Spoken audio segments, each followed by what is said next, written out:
জাতীয় সংসদ অর্থাৎ পার্লামেন্ট একটা দেশের হৃৎপিণ্ড হলো পার্লামেন্ট, এবং সেখানে যে কাজকর্ম হয়, যেখানে যারা আসে এরা অবশ্যই বিশেষ ব্যক্তিবর্গ, গুরুত্বপূর্ণ ব্যক্তিবর্গ, এবং কাদের মাধ্যমে আসে? এটা জনগণের নির্বাচনের মাধ্যমে আসে। তো দুঃখের বিষয় হলো আমাদের দেশে বিগত 15-16 বছর কোনো নির্বাচন হয়নি। এখানে ইলেকশনের নামে সিলেকশন হয়েছে, এবং যারা সিলেক্ট করেছে, যারা সিলেক্টেড হয়েছে, তারা যদি যোগ্য ব্যক্তিবর্গ হতো তাহলে হয়তো জনগণের প্রত্যাশা কিছুটা পূরণ হতো।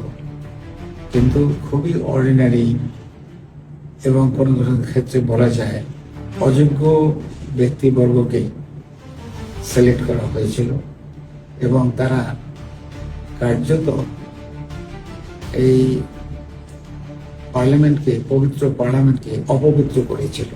কিভাবে করেছিল সে কথা অনেক দীর্ঘ হয়ে যাবে। তবে আমাদের দেশের জনগণের এবং আমাদের সবার ভাগ্য অত্যন্ত ভালো যে সেই ফ্যাসিস্ট সরকার এখন নাই, এবং বিগত যে নির্বাচনটা হয়েছে আমার মতে বাংলাদেশ হওয়ার পরে বাংলাদেশে যতটুকু নির্বাচন হয়েছে সবচেয়ে সুন্দর এবং সুস্থ নির্বাচন হয়েছে।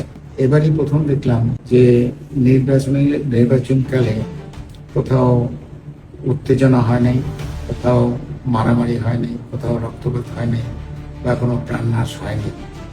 এটা যারা এই নির্বাচন কন্ডাক্ট করেছে, যারা নির্বাচনে অংশ নিয়েছে, সবাইকে আমি আন্তরিকভাবে বিএনপির পক্ষ থেকে ধন্যবাদ দিচ্ছি। এত সুন্দর একটা ঐতিহাসিক কাজ তারা করেছে। এখন পার্লামেন্টে যারা আসছে, আমি বিশেষ করে বিএনপির কথা বলতেছি, এখানে পুরানা এমপির চাইতে সংখ্যায় নূতন এমপি অনেক বেশি। তারা প্রথমবারের মতো পার্লামেন্টে আসবে। পার্লামেন্টে প্রথমে আমরা বলি পার্লামেন্টারিয়ান ল্যাঙ্গুয়েজ। এখানে ভাষার একটা মাধুর্য আছে, একটা শালীনতা আছে, এখানে চলাফেরা, ওঠা বসা সবকিছুর একটা সৌন্দর্য আছে। এগুলো শেখানোর জন্য আমাদের যে কয়েকটা সেশন হয়েছে, পিয়ার লার্নিং সেশন, আমি মনে করি এটা অত্যন্ত সুন্দর কাজ হয়েছে। কারণ এর আগে এই ধরনের সেশন হয়েছে কিনা আমার জানা নেই, তবে আমি যতখানি জানি এরকম সেশন হয়নি। কাজে যারা এটা অর্গানাইজ করে, যারা এটা চিন্তা করেছে, যারা এটা অর্গানাইজ করেছে, তাদেরকে আমি আন্তরিকভাবে ধন্যবাদ দিচ্ছি। আর কালকে যখন পার্লামেন্টে গেছি, মাসাল্লাহ ঠিক সময় মতো পার্লামেন্ট বসেছে। ওখানে অনেকে কথা বলার সুযোগ পেয়েছে। আর বিশেষ করে দুটা কমিটি হয়েছে, সংসদীয় কার্য নির্বাহী কমিটি এবং সভাপতি মণ্ডলীয় নির্বাচন কমিটি। কিন্তু একটু প্রবলেম হয়েছিল যখন মহামান্য রাষ্ট্রপতির ভাষণ দেওয়ার সময়, তখন অপোজিশন ওনারা কিছু হট্টগোল করেছিলেন এবং ওয়াকআউট করেছে। এখানে আমি বলবো, হট্টগোল আমরা করি রাজপথে, পার্লামেন্ট হট্টগোলের জায়গা না। এখানে কথা বলতে হবে, কৌশল নির্ধারণ করতে হবে, এবং একটা ডিসিশন নিতে হবে।